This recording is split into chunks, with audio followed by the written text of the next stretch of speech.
मंडळी, 8वा पेन्शन आयोगाचा स्केल कधी लागू होणार याबाबत सर्वात मोठी अपडेट आता आपल्यासमोर आली आहे. आणि यासोबतच ज्यावेळेस आपल्याला या गोष्टीचा भत्तासुद्धा भेटणार आहे, त्यावेळेस तुमच्या आनंदाचा पारावार उरणार नाही. आपल्याला केंद्रातून जी बातमी आली ती बातमी नेमकी काय सांगते? केंद्र सरकारने नोव्हेंबर 2025च्या सुरुवातीला 8व्या वेतन आयोगाचं गठन म्हणजेच फॉर्मेशन केलं आहे आणि त्याचे टर्म ऑफ रेफरन्स TOR कार्यक्षेत्र मंजूर केले आहेत. हा संपूर्ण सगळ्यात मोठा केंद्राचं पाऊल जे आहे आपल्यासाठी मोठं जे पाऊल उचलण्यात आलेलं आहे सरकारी कर्मचाऱ्यांसाठी. म्हणजेच काय तर तुमची जी मागणी होती, तुमची जी इच्छा होती 8व्या वेतन आयोगाची, 8व्या वेतन आयोगाबद्दलची जी काही बातमी होती ती व्यवस्थितपणे आता केंद्र सरकारपर्यंत गेली आहे. काही दिवसांच्या आतच आपली प्रतीक्षा संपणार आहे. आयोगानं आता गठन आणि सदस्य जे आहेत नेमायला सुरुवात केली आहे. गठन तारीख 3 नोव्हेंबर 2025 रोजीच्या अधिसूचनेनुसार रिझोल्यूशन आयोगाचे गठन करण्यात आले आणि याचे अध्यक्ष न्यायमूर्ती रंजन प्रकाश देसाई, जस्टिस रंजन प्रकाश देसाई हे होते.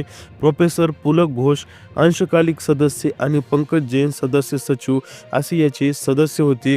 आणि ही गठन समिती आणि सदस्याची एक मंडळी होती जी 8व्या वेतन आयोगावर काम करत होती. आयोगाचा अहवाल आणि लागू होण्याची वेळ सुद्धा आपल्याला समोर आलेली आहे. यासोबतच लेट भत्तासुद्धा आपल्याला भेटणार आहे का, ही सुद्धा केंद्रातून बातमी आली आहे. अहवाल सादर करण्याची मुदत आयोगाला आपला सविस्तर अहवाल सादर करण्यासाठी 18 महिन्यांचा अवधी देण्यात आला आहे. आणि लागू होण्याची शक्यता कोणती आहे बघा, तर ऐतिहासिक तथ्यांवर आधारित आयोगाचा अहवाल सादर झाल्यानंतर आणि सरकारी मंजुरीनंतर 8वा वेतन आयोग 2026च्या अखेरीस किंवा 2027 पर्यंत लागू होऊ शकतो. म्हणजेच आपल्याला लक्षात येतं की 18 महिन्याचा कालावधी संपला की मात्र पुढची प्रोसेस लागू होणार आहे. वेतन आयोग लागू होण्यास 1 ते 2 वर्षाचा कालावधी लागतो आणि त्याची अंमलबजावणी 1 जानेवारी 2026 पासून पूर्वलक्षी प्रभावाने रेट्रोस्पेक्टिव्ह इफेक्ट होण्याची शक्यता वर्तवली जात आहे.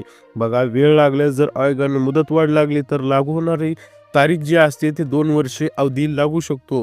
मग ही मुदत जी आहे आयोगाला लागते आणि ती मुदत सरकारला द्यावीच लागते. हा नॉर्मल प्रोसिजरचा भाग आहे, ही काही वेगळी तारीख नाही आहे. हा नॉर्मल प्रोसिजरचा भाग असल्यामुळे ही वेळ का जी आहे आयोगाला बिलकुल आपल्याला जी आहे द्यावी लागते. महत्त्वाचे ज्यावेळेस केंद्राकडून स्पष्टीकरण येतं त्यावेळेस लक्षात येतं की पेन्शन व्हेरिएशन म्हणजेच काय तर कर्मचाऱ्यांची चिंता सुरक्षित TOR म्हणजे पेन्शन रिव्हिजनचा स्पष्ट उल्लेख नसल्याने निवृत्त कर्मचाऱ्यांमध्ये पेन्शनरमध्ये चिंता वाढली आहे. एक गोष्ट लक्षात ठेवा, कारण 8वा वेतन आयोग झाल्यावर चालू कर्मचाऱ्यांना पेन्शन लागू होऊ शकते, लागू होणार, मात्र निवृत्त कर्मचाऱ्यांचा आणखीनही त्याच्यात उल्लेख नाही आहे. आणि यासाठी मात्र पेन्शनर चिंतित आहेत असं आपल्याला स्पष्ट दिसतं. सरकारी स्पष्टीकरण वित्त मंत्रालयाने याबाबत जे आहे स्पष्टीकरण दिले आहे. सरकारने आता राज्यसभेत स्पष्ट केली आहे की 8वा वेतन आयोग वेतन जे आहे भत्ता, अलाउन्स, पेन्शन आणि इतर विविध मुद्द्यांवर आपली शिफारस देईल.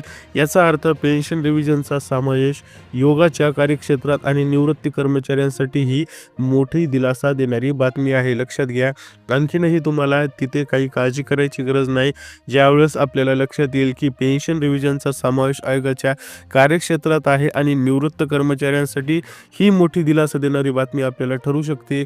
महागाई भत्ता DA, मूळ वेतन विलिनीकरण DA मर्जर, कर्मचाऱ्यांची मागणी. अनेक कर्मचारी संघटना 50% महागाई भत्ता DA मूळ वेतनाला विलीन करण्याची बेसिक पे मर्जर मागणी करत आहेत, कारण जानेवारी 2024 मध्ये DA 50%च्या पुढे गेला आहे. आणि यानंतर मात्र सरकारी याबद्दल स्पष्टीकरण येतं वित्त मंत्रालयातून की सरकारने संसदेत स्पष्ट केलं आहे की महागाई भत्ता DA आणि महागाईचा DR यांना मूळ वेतनात विलीन करण्याचा मर्जर कोणताही प्रस्ताव सध्या विचारधारी नाही. म्हणजे सध्या DA आणि DR पूर्वीप्रमाणेच वाढले जातील. आता एक गोष्ट लक्षात ठेवा, हे सरकारकडून आलेले स्पष्टीकरण आहेत. फिटमेंट फॅक्टरबद्दल सुद्धा आपल्याला याबाबत स्पष्टीकरण दिसून येतं. 8व्या वेतन आयोगामध्ये फिटमेंट फॅक्टर किती असेल याबाबत उलटसुलट चर्चा नेहमीच आपण ऐकत असतो.